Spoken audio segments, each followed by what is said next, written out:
Guys, today's BMW M2 CS review is brought to you by the Viofo Quad HD dash cam with front and rear cameras and the Black Box My Car BI 750 battery. This Viofo dash cam is clutch to the operation of your vehicle. Why? Because crazy stuff happens out there on the road, whether it's while you're driving, whether it's while you're parking, or whether you just want a security system for your car while it's parked or while it's in service. You see, the problem with a lot of dash cams is they're connected to the power of your car. So even if you've got a great dash cam like the Viofo A129 here, when you turn your car off, the capacity of that camera system to keep going is very limited. That's why you get the Black Box My Car BI 750 battery. This thing goes under your passenger seat, installs nice and stealth, and offers a power supply that charges off your car, but when you turn the car off, it allows the A129 to keep recording for potentially days. It's even got USB ports for charging accessories and stuff. Hit the link in the description. I've got a special price for you on a combo pack of the Viofo A129 dash cam with front and rear cameras and the Black Box My Car BI 750 battery. Now enjoy this video.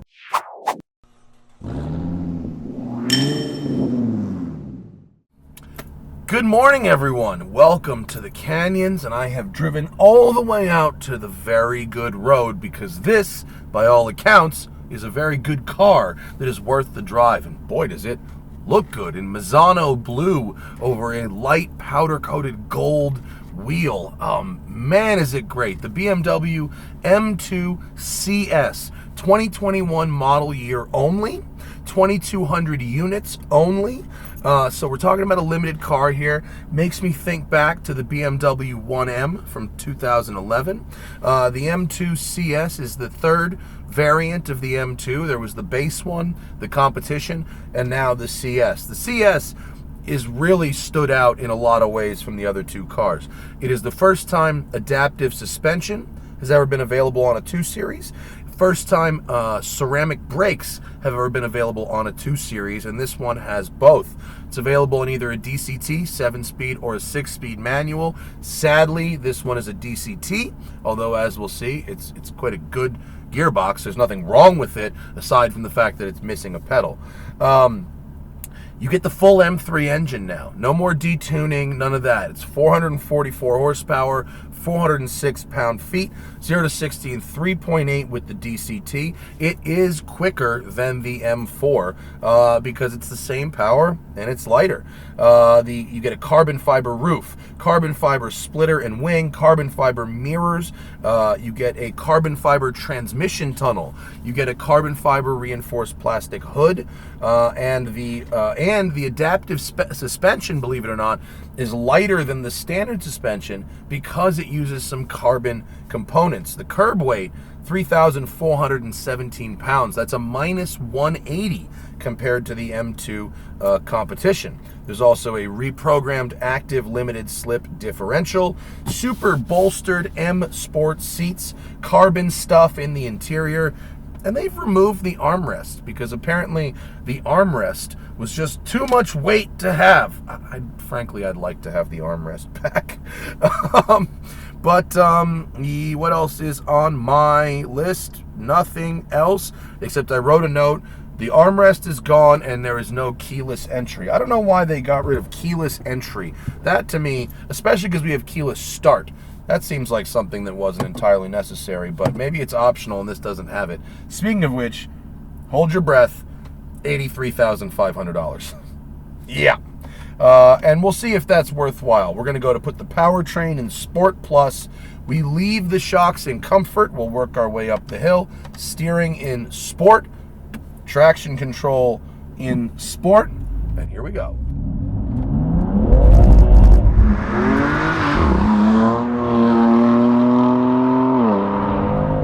Wheel spin from the Cup 2s right off the bat. It is, what's the temperature this morning?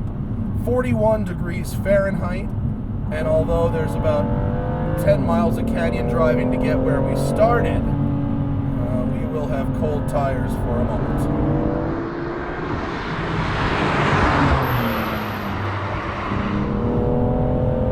Basically, the whole powertrain is right out of the M4, but you got a car that's a couple 100 pounds lighter.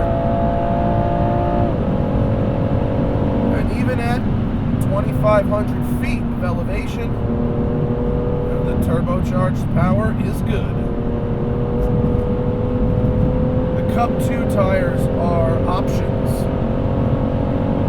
We've got them. Wow. It does mask its speed well. That was an awfully big number.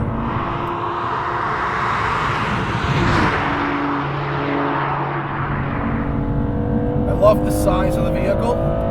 It is perfect. Perfect. And in case you're wondering, does it feel fast? Oh yeah. She goes. Now I've been pretty spoiled recently, but it goes. It feels like this is a finely tuned amount of power for this vehicle.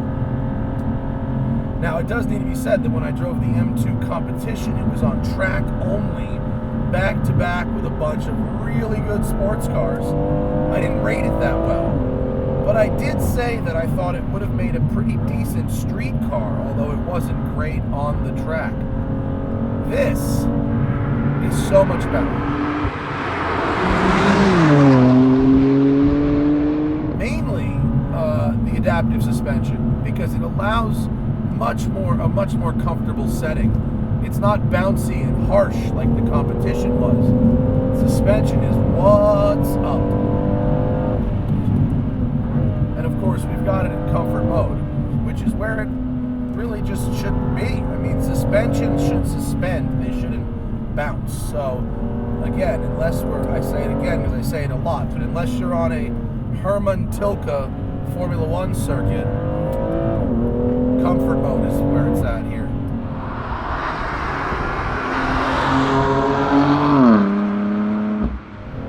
Power delivery is very flat and even,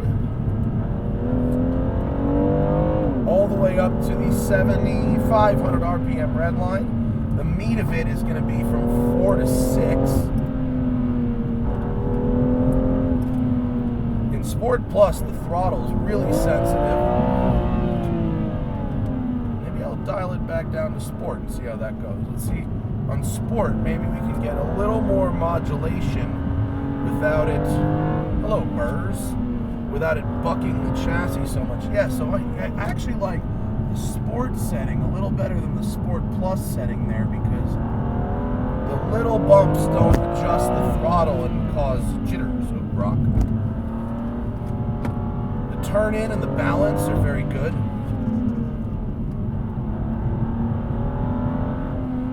You don't, because of the short wheelbase and because of the good weight balance, you don't need to have crazy wide front tires. I think the front tires are 265 or 275, which is pretty wide, but it's when you start getting to the 285, 295, that's when it gets really, really darty. You might remember I drove the Shelby GT350R on this same road, and I took the same highway to get to this road. And I noted in the 350R that some ruts in that highway wanted to rip the steering wheel right out of my hand. It was really a white knuckle experience just driving down the freeway, much more so than the Canyon. This was the opposite. This was mellow on the freeway, and it was really nice. Not too harsh, not too tramline.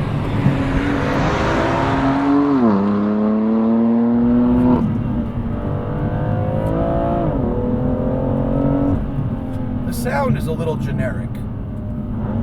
I don't know how it sounds outside the car, but inside the car, little generic. Not hugely different from what I've heard before.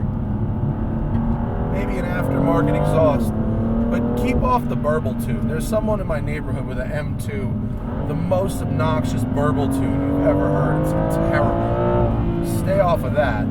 We don't need the burble tunes anymore, but a little more love from the exhaust really wouldn't be the worst. The brakes, I'm impressed with the brakes when you get them nice and warm. They have really good feel. They're not too grabby, but when I'm driving around town in parking lots and low-speed situations, they were very squeaky even when they were perfectly clean, which is not really something you want for a daily driver type vehicle. So maybe consider that before you check the box for the ceramics.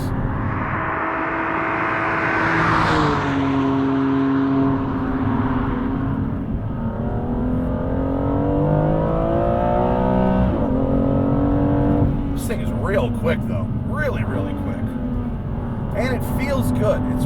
It's not like the other less engaging BMWs, of which there are many right now, because it's got great feel. Oh, that's first gear, isn't it? Boy. Really nice feel, really nice awareness of what the front wheels are doing. Really nice in terms of balancing the front and rear weight distribution through a corner. Of course, we're not going over the limit of adhesion here. We're not on a track.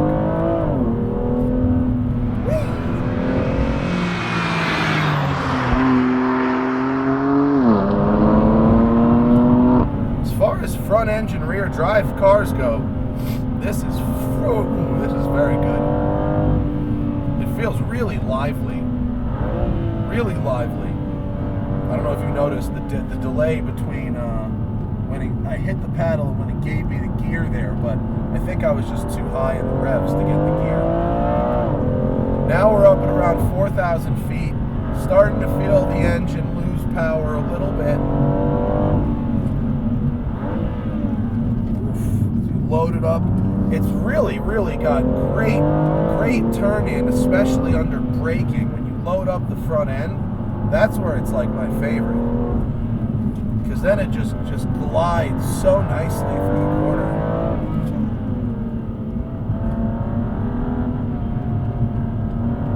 Yeah, I mean, as far as front engine rear drive goes, this is right up there, man. This is very good. The power, the balance, the brakes, the steering are all they're all really in harmony. It really all works very nicely together. I think I can probably, I can see up there. It's a good opportunity. We'll go down the hill a little bit. Let's see the turning radius. Not horrible. They're really getting good at the engagement of the DCT. It's really, I wonder if you think we're flat enough to do a launch. It's really, it's good from 0 to 1. Do I just go Sport Plus and, no, that's certainly not it. Do I have to be an automatic? No, that's not it either. Smash it? No, that's not it. There's got to be a way to get to launch control, and I'm sorry, I don't know what it is. But that's okay. Down the hill, let's see how it does when the weight balance is pushed forward and the brakes are a little more loaded up. It's gone up 10 degrees since I started making this video. It's 51 right now, as the sun has come over the mountain.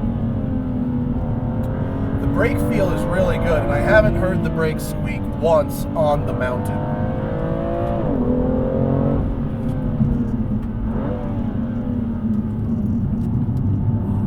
Yes.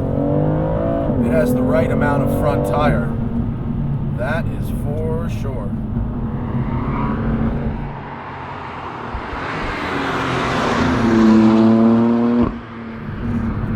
A lot of carousel-y hairpins going down the hill like this. We're really loaded up that outside front. Yeah, that's very good. This thing is real nice. Real nice.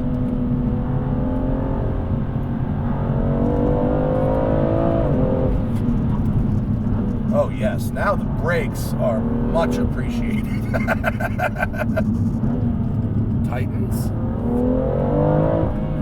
Yeah, the balance, everything is in absolute harmony. Man, I'd love to have a racetrack and see how well this thing slides. Go watch Harris's video, I guess, to see how well it slides. I don't have a track today, unfortunately, but I'd love one.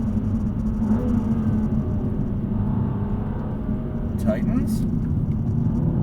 Yeah, mid-corner adjustments, very good. Liveliest BMW you can buy today, affirmative. Better than M4, better than M2 comp, affirmative. Better than M8 comp, affirmative.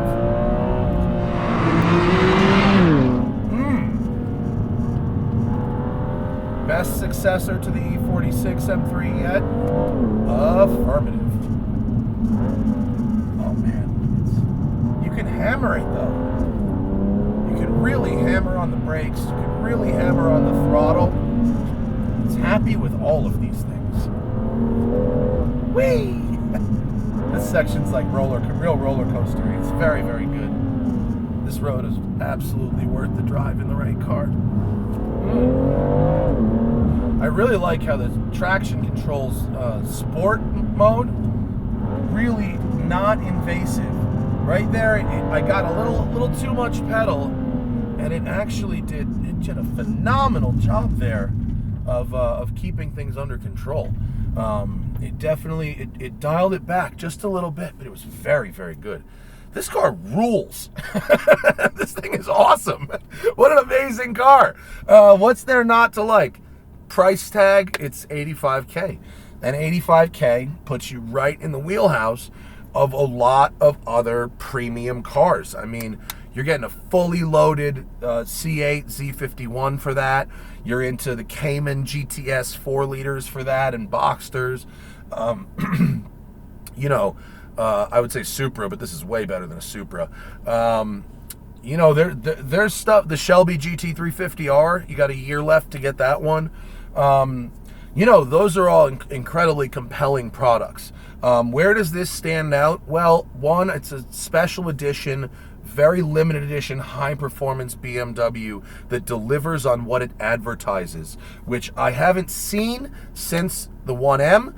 And if you had bought one of those brand new, you could have driven 20,000 miles on it for absolutely $0. You could have bought it and sold it for exactly what you paid for it, gotten all those miles for free. Can you do that in any base Corvette? Absolutely not. No, you can't. That will depreciate like a car. 350R might be a little closer. Still not as good as the 1M, though, in terms of depreciation. So, money, is it worth it? Well, if you think about money on the back half, money back out, and you don't mind overpaying to get in the club, maybe it is. Maybe it is. Is it an $85,000 driving experience? Well, maybe it is, maybe it is not. But it is a better driving experience than is available in any of the other 2 Series vehicles, which means that it is a better driving experience that is available than any other BMW, period. Because the 2 Series was already the best of BMW. So, thank you to them for letting me have a go. This is a phenomenal vehicle. I can't wait to have the rest of the week driving it. And thank you for watching, and I'll see you later. Bye. And remember, always fight your tickets. Go to offtherecord.com/TST or use code TST10 on the Off the Record app.